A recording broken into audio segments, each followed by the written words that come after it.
নীতি আয়োগের রেশ বিধানসভায়। নীতি আয়োগের বৈঠকের রেশ এবার বিধানসভাতেও। শনিবার নীতি আয়োগের বৈঠক ছেড়ে বেরিয়ে এসেছিলেন মুখ্যমন্ত্রী মমতা বন্দ্যোপাধ্যায়। বাইরে এসে তিনি অভিযোগ করেন তার বক্তব্য চলাকালীন মাইক অফ করে দেওয়া হয়, তাকে বলতে দেওয়া হয়নি। সেই ঘটনারই নিন্দা করে সোমবার বিধানসভায় নিন্দা প্রস্তাব আনা হয়। নিন্দা প্রস্তাব পাঠ করেন মানুষ ভূঁইয়া। নীতি আয়োগের মিটিংয়ে আমাদের প্রিয় মুখ্যমন্ত্রী শ্রীমতী মমতা বন্দ্যোপাধ্যায় যেভাবে হিউমিলিয়েটেড হয়েছে, সেখানে প্রধানমন্ত্রী নরেন্দ্র মোদী উপস্থিত ছিলেন। তিনি গিয়ে 5 মিনিটও কথা শেষ হয়নি, বন্ধ করে দিল মাইক। আর অন্যান্য ছোট ছোট রাজ্যের মুখ্যমন্ত্রীরা বক্তৃতা করছেন 14 মিনিট 20 মিনিট। আমি মনে করেছিলাম অনারেবল স্পিকার স্যারের অনুমতি নিয়ে আমি একটা স্পেশাল মেনশন আজকে প্লেস করেছিলাম। সোমবার বিধানসভায় এসেছিলেন মুখ্যমন্ত্রী মমতা বন্দ্যোপাধ্যায়। মুখ্যমন্ত্রীও সেদিনের ঘটনার নিন্দা করেন। মমতা বলেন, চন্দ্রবাবুদের 20 থেকে 25 মিনিট কথা বলতে দেওয়া হলো নীতি আয়োগের বৈঠকে, আমার বেলায় 5 মিনিটে মাইক বন্ধ করে দেওয়া হলো। আলোচনা শুরু হওয়ার কিছুক্ষণের মধ্যেই ওয়াকআউট করেন বিজেপি বিধায়করা। নীতি আয়োগের বৈঠকে এরকম কোনো ঘটনা হয়নি বলে দাবি জানান তারা। রেজিস্টার লায়ার, সেটা নীতি আয়োগের মিটিংয়ে প্রমাণ হয়েছে। আমি নীতি আয়োগের মিটিংয়ে ভারতীয় জনতা পার্টি বা কেন্দ্রীয় সরকারের প্রতিনিধিদের কথা ছেড়ে দিলাম।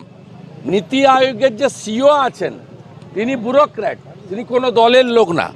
তিনি মমতা ব্যানার্জির মিথ্যাচার, ভণ্ডামি, ড্রামা, নাটক সব ফাঁস করে দিয়েছেন মানুষের কাছে।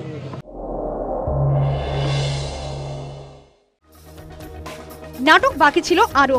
বিজেপি বিধায়কদের আলোচনার জন্য 60 মিনিট বরাদ্দ করা হয়েছিল। বিজেপির চিফ হুইপ শঙ্কর ঘোষের দেওয়া তালিকা অনুযায়ী 5 বিজেপি বিধায়ক বক্তব্য রাখেন।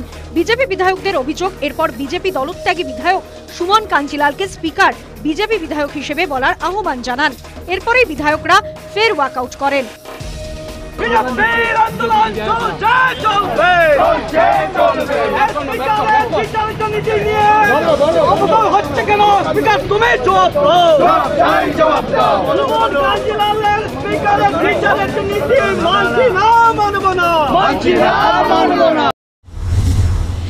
এটা তো মানে সংসদীয় গণতন্ত্রের ক্ষেত্রে দ্বিচারিতার উদাহরণ। যে এক্সাম্পল আজকে সেট করা হলো, আমি মনে করি না যে এই ধরনের এক্সাম্পল এর আগে কখনো কোনো জায়গায় দেখা গেছে। বিজেপির সদস্যের নাম তো দেওয়ার অধিকারী আমার, পরিষদীয় দল, চিফ হুইপ, আমি তো নাম দিইনি। তাহলে বিজেপির হয়ে নাম দেওয়ার অধিকারটা কে দিয়েছে ওনাকে?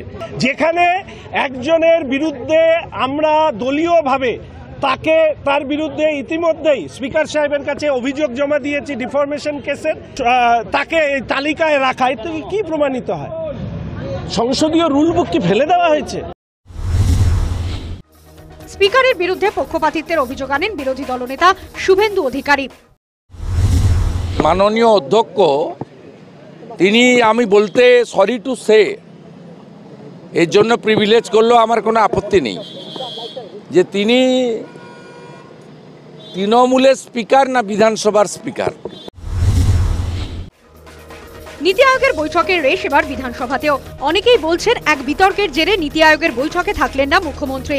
এবার সেই বিতর্কের জেরেই বিরোধী শূন্য বিধানসভায় অধিবেশন চলল। News time.